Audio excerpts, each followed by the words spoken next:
जो है उसकी हेल्प कैसे करेंगे। So how to help the surgical patient to recover. First है हमारा कंट्रोल पोस्ट ऑपरेटिव पेन। जो पेन होगा उसको कंट्रोल करना है कैसे।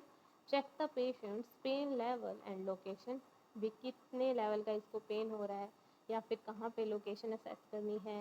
Give the patient the pain relief ordered by doctor, भी जो पेन किलर डॉक्टर ने ऑर्डर किया है रेगुलरली देना है, ऑन शेड्यूल देना है जैसे डॉक्टर ने अलो किया है। Help the patient to relax with back rubs और अदर कंफर्ट मेजर, यानी कि पर्सन अब उससे तो एनेस्थीसिया से तो बाहर आ गया है तो उसको हम बैठा सकते हैं। तो अगर बैक मतलब ज़्यादा उसको वो हो रही है, एंजाइटी सी हो रही है, ऐसे सोया सोया नहीं रहा जा रहा है, तो बैक रब दे सकते हैं हम। कुछ कंफर्ट मेजर भी जो है पर्सन को प्रोवाइड किए जा सकते हैं। देन आता है make sure fluid intake is adequate. Person का क्या है, फ्लूइड इनटेक एडिक्वेट होना चाहिए। भी कई बार क्या होता है कुछ कुछ पेशेंट में, जैसे हमने बोला है भी पर्सन को अगर किसी को स्पाइनल एनेस्थीसिया लगा है तो उसको बिल्कुल फ्लैट हमें क्या है मतलब बिल्कुल सुपाइन पोजीशन देनी होती है। तो अगर उसमें क्या है सिर को ना ऊपर नहीं उठाना होता है, लेकिन फिर भी कुछ कुछ पेशेंट ऐसे होते हैं भी वो बार बार सिर को जो ऐसे ऊपर उठाते हैं, तो वो स्पाइनल एनेस्थीसिया मतलब वहाँ पे क्या होता है वो जो लगा हुआ है ना इंजेक्शन, तो अगर वो सिर को बार बार ऊपर उठाएगा तो लेट के अंदर क्या कॉम्प्लिकेशन आती है, हेडेक की आती है। और पर्सन क्या है अभी 3 दिन बाद में, 2 दिन में हमने उसको क्या है डिस्चार्ज कर दिया, 3 दिन बाद में वो वापस आएगा ये कॉम्प्लिकेशन लेके भी मेरा हेडेक बहुत ज़्यादा हो रहा है। और क्यों होगा, क्योंकि वो उस दिन जो फर्स्ट डे जो था उसका ऑपरेट वाला, उस दिन वो पूरा सुपाइन नहीं लेटा था। ठीक है, तो उसके लिए क्या है यही रेकमेंड किया जाता है। अब जितना ज़्यादा हो सके पानी पियो। और उस दौरान भी ऑपरेट करके पर्सन आया है, एनेस्थीसिया का असर उतर गया है, तो उस ड्यूरिंग दैट टाइम भी यही किया जाता है भी पर्सन को फ्लूइड्स दिए जाते हैं ज़्यादा से ज़्यादा, ओरली हो सके ओरली। आईवी इतने ज़्यादा उस टाइम रेकमेंड नहीं किए जाते क्योंकि पर्सन ओरली ले सकता है बट ले नहीं पाता है। देन है it is important that patient have enough fluid होने चाहिए। Check patient for signs of dehydration या फिर fluid overload. These are the sign of dehydration के क्या है, ड्राई म्यूकस मेम्ब्रेन होगी, पुअर स्किन इलास्टिसिटी होगी, टर्गर होएगा, थर्स्ट होएगी, small amount of concentrated urine होएगा, यूरिन आएगा लेकिन थोड़ा आएगा और कंसंट्रेटेड आएगा। साइंस ऑफ फ्लूइड ओवरलोड क्या होंगे, पर्सन को वही डिफिकल्टी इन ब्रीथिंग होएगी, डिस्टेंडिंग नेक वेन होएगी, साउंड्स ऑफ क्रैकल सुनाई देंगी लंग्स में, और क्या है एडिमा होएगा पर्सन को। देन है द पेशेंट में be on intravenous fluid for a couple of days after surgery. भी कुछ दिन तक पर्सन को क्या है आईवी फ्लूइड्स पे रखा जा सकता है। This depend upon how the serious surgery was. भी सर्जरी थी वो कितनी सीरियस थी उस पर डिपेंड करता है। So before moving the patient on to taking liquids by mouth, check the bowel sound by listening to the stethoscope on the patient abdomen। मतलब कि जो उसको भी पानी वगैरह कुछ भी देने से पहले क्या किया जाता है, पर्सन की जो नॉर्मल एब्डोमिनल वो जो साउंड है क्या वो वापस आ गई है, बाउल साउंड चेक की जाती है स्टेथोस्कोप से। पेट में वो जो गुड़गुड़ सी होती है ना वो उस टाइम नहीं होती है एनेस्थीसिया के जस्ट बाद, तो उसको चेक किया जाता है भी वो गार्गलिंग साउंड आ रही है क्या। सो आ रही है तो हम क्या है ओरली उनको कुछ दे सकते हैं। देन है gargling sound in the intestine are sign of peristalsis, यानी कि भी पेरिस्टालसिस जो मूवमेंट है वो स्टार्ट हो गई है भी। अब आप जो है पर्सन को कुछ दे सकते हो ओरली। ब्लेंड डाइट मतलब वो की जाती है अभी सबसे पहले बिल्कुल माइल्ड वाइल्ड, पहले पानी, देन कोई 1-2 बिस्किट, चाय वगैरह ऐसे करके। लिसन वंस और twice daily until you here ball sound. भी जब तक सुनाई ना दे तब तक नहीं देना है, 1-2 बार दिन में ऐसे सुने जब तक नहीं आती है। After the intravenous fluid stop, give small sips of water to start with, then move on the other fluid. Make sure that patient get enough fluid. भी person को क्या है enough fluids मिलने चाहिए। This prevent dehydration, keep mucous membrane from becoming thick and help to prevent constipation। भी person का constipation prevent होता है, person क्या है hydrated रहता है अगर वो अच्छे fluid लेगा तो। Then है check urinary output। It is essential that the patient urinate, ज़रूरी है क्योंकि हम इतने fluids चढ़ा रहे हैं उसको यूरिन तो आना चाहिए।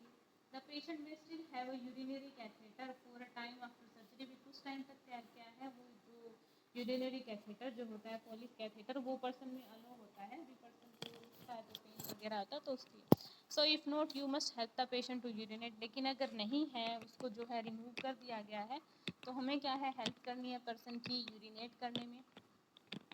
देन है लो इनटेक ऑफ फ्लूइड और continued catheterization can lead to urinary infection, यानी कि पर्सन को क्या है कैथेटराइज किया गया है, जो फोलिस कैथेटर है उसके लगा हुआ है, ऊपर से अगर वो हमने आईवी फ्लूइड्स बंद कर दिए हैं लेकिन वो ओरली फ्लूइड्स ले नहीं रहा है, तो उसकी वजह से क्या हो सकता है यूटीआई हो सकता है पर्सन को। Retention of urine can lead to kidney problem, और अगर अंदर ही अंदर रुकता है यूरिन तो उस वजह से क्या है किडनी प्रॉब्लम हो सकती है। If the patient does not urinate with in 8 hour after the surgery, inform the doctor. 8 घंटे बाद भी अगर पर्सन यूरिनेट नहीं करता है तो डॉक्टर को क्या है इन्फॉर्म करना है। देन है carefully record the amount of fluid taken and amount of urinated, भी कितना जो है उसने यूरिनेट किया, कितना फ्लूइड उसको गया है ओरली आईवी, वो क्या है रिकॉर्ड करना है।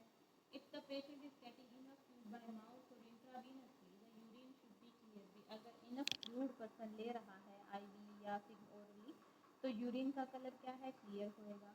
देन फोर्थ है turn and exercise the patient, तो patient need to be turn from side to side every 2 hours, हर 2 घंटे में उसकी पोजीशन चेंज करनी है। They should get up and walk as soon as possible after surgery, भी surgery के बाद में जितना जल्दी हो सके पर्सन को एम्बुलेट करना है। Usually patient begin walking on the evening of the first day of the surgery, भी शाम तक पर्सन क्या है चलने लग जाता है फर्स्ट डे ऑफ सर्जरी पे। Make sure patient are comfortable and their pain is control, भी उनको इतना ज़्यादा पेन नहीं हो रहा है, पर्सन क्या है कंफर्टेबल होना चाहिए। Ask them to sit on the side of bed for a while feet are hanging down, भी सीधा ऑपरेट हो गया सोए सोए हैं एकदम से उनको खड़े करके चला दिया, ऐसे नहीं करना है। पहले पर्सन को क्या है पैर ऐसे नीचे लटका के बैठाना है, भी कुछ टाइम आप बैठे रहो देन उसको चलाना है। Then help them to walk. If a patient appears pale or has clammy skin and dizziness when he or she stand up or walk, check the blood pressure and pulse to make sure that they are normal. भी person क्या है ऐसे डिजी सा feel हो रहा है या फिर पेलनेस भी पर्सन के चेहरे पर है, स्किन भी ऐसे क्लामी सी है और डिजीनेस भी हो रही है मतलब चक्कर टाइप, तो उस टाइम क्या करना है पर्सन के वाइटल्स जो है सारे चेक करने हैं और मेक श्योर करना है कि वो सारे के सारे क्या हो नॉर्मल हो। Then है leg exercise, early walking, plenty of fluid or elastic stocking. If available, these are the best way to prevent clots in the veins. हमने जो वो DIC किया था भी अंदर क्या है क्लोट बन जाते हैं, तो वो अगर इलास्टिक स्टॉकिंग वगैरह अगर पर्सन यूज़ करेगा, प्लेंटी ऑफ फ्लूइड लेगा, अर्ली वॉकिंग, अगर उस पर बेड पे भी अगर पर्सन मतलब हमने उसको सुपाइन पोजीशन में अगर लेटा रखा है उस टाइम भी अगर क्या है वो लेग की एक्सरसाइज करता है भी बेड पे ही, तो भी क्या है हेल्पफुल होता है। देन है watch the patient skin for signs of inflammation which are usually associated with the clot, भी क्लोट अगर वहाँ पे फॉर्मेशन हो गई है तो वहाँ पे क्या इन्फ्लेमेशन होगी, तो हमें क्या है वॉच करना है इन्फ्लेमेशन के लिए। Look for swollen red area that is warm to touch and painful, भी अगर कहीं पे भी स्वोलन या रेड एरिया दिखाई दे रहा है जो कि टच करने पे वार्म है या फिर पेनफुल है। अ वेन दैट फील्स हार्ड या फिर एकिंग या फिर क्रैम्पिंग, इसको क्या बोलते हैं अगर वेन के अंदर कुछ भी हुआ तो उसको हम फ्लेबाइटिस बोलते हैं। कोड लाइक वेन वहाँ पे फील होती है। There may be a clot if the patient feel discomfort when the foot is flexed, जब फुट को क्या है फ्लेक्स किया जाता है उस टाइम पर्सन को क्या है पेन हो सकता है अगर क्लोट है वहाँ पे तो। To prevent clot encourage the patient to do leg and foot exercises every hour, every 2 hour whenever he or she is awake। इस चीज़ को अवॉइड करने के लिए हम क्या करेंगे, जो पेशेंट है उनको बोलेंगे भी लेग और फुट एक्सरसाइज आपको करनी है एवरी आवर अगर ये possible. Encourage coughing and deep breathing, the patient should do coughing and deep breathing exercise every 2 hour for first day और so after the surgery, भी फर्स्ट डे भी करनी और उसको कफिंग और डीप ब्रीथिंग एक्सरसाइजेस और कब करनी है। The exercises are continued until the patient is up and walking regularly, भी रेगुलरली पहले जैसे था पर्सन उस तरह से चलने फिरने लगने लग गया तब तक क्या है ये एक्सरसाइज को कंटिन्यूस करना है। these exercise are continued until the patient is up and walking regularly. If the patient learn that these exercises before surgery they will feel easier, मतलब कि अगर वो प्री ऑपरेटिव केयर के अंदर क्या है इन एक्सरसाइज को लर्न कर लेता है तो वो ईजी रहेंगी क्योंकि हमने वो किया था इंसेंटिव स्पायरोमेट्री हमने किया है, डीप ब्रीथिंग एक्सरसाइज है, तो पहले से अगर पर्सन को पता हो भी कैसे होती है तो वो इजी रहेगा उसके लिए। देन है help the patient to support the incision if he और शी इज इन पेन, भी अगर वहाँ पे क्या है पेन हो रहा है तो इंसीजन को सपोर्ट करना है, मतलब नॉर्मली ऐसे हाथ रख लेना है या फिर अगर पर्सन जो है सो रहा है तो ऐसे कुछ भी पिलो वगैरह वहाँ पे लगा लेना है। देन है if he or she is in pain, if the patient cannot cough up anything, he or she may need suctioning। भी पर्सन क्या है, अनेबल है, कफ नहीं कर पा रहा है, तो उसकी क्या है, सक्शनिंग करके जो है हमें उसका एयरवे जो है वो साफ करना होगा। देन है प्रोवाइड एन एडिक्वेट डाइट। भी डाइट अच्छी होनी चाहिए ना, वुंड हीलिंग के अंदर जो हेल्प करे, यूटीआई वगैरह से प्रिवेंट